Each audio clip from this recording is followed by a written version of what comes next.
আসসালামু আলাইকুম ওরহমতুল্লাহি ওবারাকাতু। আশা করি আপনারা সবাই ভালো আছেন। আজ আমি আপনাদের সামনে আলোচনা করব আসমাউল ইশারাহ নিয়ে। তো আসমাউল ইশারা বলতে আমরা কি বুঝি? আসমাউল ইশারা হলো ওই ইসিমগুলো যেগুলো দ্বারা আমরা কোনো কিছুকে ইঙ্গিত করি, হয় দূরবর্তী না হয়তো কাছাবর্তী। কাছের কোনো কিছু ইঙ্গিত করে বলতে বলতে আমরা যে ইসিমগুলো ব্যবহার করি বাংলাতে অথবা আরবিতে, আর দূরবর্তী কোনো কিছুকে বোঝাতে আমরা যে শব্দগুলো যে ইসিমগুলো ব্যবহার করি, নামগুলো ব্যবহার করি সেগুলো। আর এই দূরবর্তী কাছাবর্তীকে কোনো কিছু ইশারা করে বোঝাতে যে ইসিমগুলো ব্যবহার হয় ওই সব ইসিমকে বলা হয় আল আসমাউল ইশারা। ইশারার ইসিম সমূহ, ইঙ্গিত সমূহের ইসিম সমূহ। আশা করি বুঝছেন। তো আসমাউল ইশারা মোট 12টি, মনে রাখবেন। মোজাক্কারের 6টি, মুয়ান্নাসের 6টি। এর মধ্যে আবার মোজাক্কারের দুই ভাগে বিভক্ত, একটা হচ্ছে কাছাবর্তীর জন্য 3টি, দূরবর্তীর জন্য 3টি। মুয়ান্নাসেরও কাছাবর্তীর জন্য 3টি, দূরবর্তীর জন্য 3টি। তো 6টি মোট কয়টি? 12টি। আমাদের আসমা ইশারা কয়টি? 12টি। যেমন আমি বলি মোজাক্কারের ক্ষেত্রে যে নিকটবর্তী যেগুলো, কোনো কিছু নিকটবর্তী বোঝানোর জন্য যেগুলো ব্যবহার করব, সে 3টি হলে কি কি? একটা হলো অহেদের ক্ষেত্রে হাদা, অর্থ এইটা। হাদা, হাদানে, হাদা এটা, হাদানে এই 2টি। হা উলাই এগুলো। আশা করি বুঝছেন, এটা নিকটবর্তীর জন্য। হা উলাই এগুলো বহু বচনের জন্য। তাহলে জমা তাসনিয়া ওয়াহেদ, ওয়াহেদ তাসনিয়া জমা, তিনটার জন্য 3টা কাছাবর্তী। আর দূরবর্তী কি?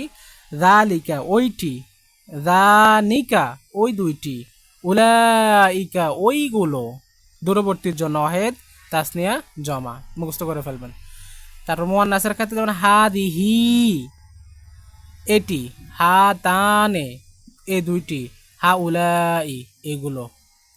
মুয়ান্নাসের ক্ষেত্রে নিকটবর্তী হা উলাই, মুজাক্কারের ক্ষেত্রে হা উলাই, দুটি ঠিক থাকবে। তিলকা ওইটি, তানিকা ওই 2টি, উলাইকি ওটা ছিল উলাইকা মুজাক্কারের ক্ষেত্রে দূরবর্তীর জন্য। আর মুয়ান্নাস দূরবর্তী কি হবে? জমার ক্ষেত্রে উলাইকি ওইগুলো, উলাইকি ওইগুলো। আশা করি বুঝছেন। তো যেমন এইগুলো হলো ইসমে ইশারা, এগুলো দ্বারা আমরা কি করি? ইসমে ইশারা করি। আর যাকে ইশারা করি তাকে মোশারা ইলাই বলে, মোশারা ইলাই বলে, যাকে ইঙ্গিত করব। যে না, আমি যদি বলি মনে করেন আমার সামনে একটা সাইকেল আছে, এটা সাইকেলে আরবি কি? দাররাজুন। আমি যদি বলি হাদা দাররাজুন, ইহা একটি সাইকেল। তো হাদা দাররাজুন যখন বলছি আমি, দাররাজুন হলো মোশারা ইলাই, আর হাদা তো ইসমে ইশারা। ইসমে ইশারা দ্বারা যাকে ইঙ্গিত করবে সেটা মোশারা ইলাই। তো মোশারা ইলে যদি যে অবস্থা হবে, ইসমে ইশারাও ওই অবস্থা হবে। মানে মোশারা ইলে যদি 2টি হয় তাহলে আমরা ইসমে ইশারা দ্বিবচন ব্যবহার করব। মোশারা ইলে যদি জমা হয় আমরা ইসমে ইশারাগুলো জমা ব্যবহার করব।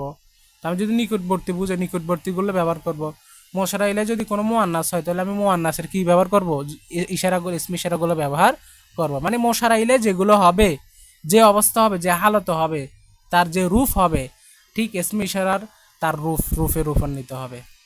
এতটুকু বুঝলে হবে। যেমন আমি কিছু বাংলা নিয়ে আসছি শর্টকাট। এটি একটি কলম। তো এটি একটি কলম, কলমটা আমার নিকটবর্তী আছে, মনে করেন আমি বললাম কি এটি একটি কলম। তো এটা আমার নিকটবর্তী, তাহলে আমি বলবো এটি একটি কলম। কলম সাধারণত কি আমরা মোজাক্কারে মাজাজি, তাহলে আমি বলবো কি হা হাদা, হাদা যেহেতু এক বচন একটি কলম, তাহলে কলা, আমি হাদা কলা। তো আশা করি বুঝছেন এটা আমি কি বলতে চাইছি এখানে। তো হাদা কলা মুন, এটি একটি কলম। হাদা কলা মুন, এটি একটি কলম। যদি ওই একটি বই, দেখেন ওই বলছি দূরবর্তী, তাহলে আমি কি বলবো? জালিকা, জালিকা একটি বই, জালিকা তাহলে কি বলবো? জালিকা কিতাবুন, কিতাবুন। আমি যদি বলি ওই 2টি বই, তো আমি কি বলবো বলো দেখি? ওই 2টি বললে আমি কি বলবো? মোজাক্কার ক্ষেত্রে দা নিকা কিতাবানে, কিতাবানে, কিতাবানে। আশা করে বুঝছেন। মানে মশারাইলে যেটা হবে, যেমন মশার এখানে দ্বিবচনের জন্য আমি যে ইসমে ইশারাও দ্বিবচন নিয়েছি। এটা দূরবর্তীকে আমি নিজে দূরবর্তী বলতে আসি বিদায় এটা দূরবর্তীর জন্য নিয়েছি। আচ্ছা, ইহা একজন মহিলা। আচ্ছা মহিলা, এটা মুয়ান্নাস, ইহা কাছাবর্তী, তাহলে আমি কি নেব? হাদিহি, হাদিহি ইমরাতুন, ইমরাতুন, ইহা একটি মহিলা। যে ওইটি একটি গাছ, কি বলছি? ওইটি একটি গাছ। তো গাছ সাধারণত কি হয়? মুয়ান্নাস লফজি। তাহলে আমি কি বলবো এটা? তিলকা, তিলকা, তিলকা কি? সাজারাতুন, তিলকা সাজারাতুন, তিলকা সাজারাতুন, ওইটি একটি গাছ। আশা করি বুঝছেন। এটা প্র্যাকটিসের উপর আপনাদের নির্ভর, আপনারা যত প্র্যাকটিস করবেন তত আপনাদের আয়ত্ত থাকবে। আরও অনেক রয়েছে ওইগুলো, তো শুধু আমরা আরও আলোচনা করব, কিন্তু প্রাথমিকভাবে এতটুকু আলোচনা আগে, এতটুকু বোঝেন, পরিচয় হয় না আগে। এটি একটি কলম, হাদা কলামুন, ওই একটি বই, তার কি দালিকা কিতাবুন, ইহা একজন মহিলা, হাদিহি ইমরাতুন, মহিলার ক্ষেত্রে হাদিহি, ওইটি একটি গাছ, তিলকা সাজারাতুন, তিলকা সাজারাতুন, ওইটি একটি গাছ। আশা করি আপনারা বুঝছেন। তো আজকে ভিডিওটা আমি শর্ট করে করব। আজকে শুধু আমরা ইসমে ইশারা নিয়ে আলোচনা করছি। ইসমে ইশারা এত কঠিন না, বললাম।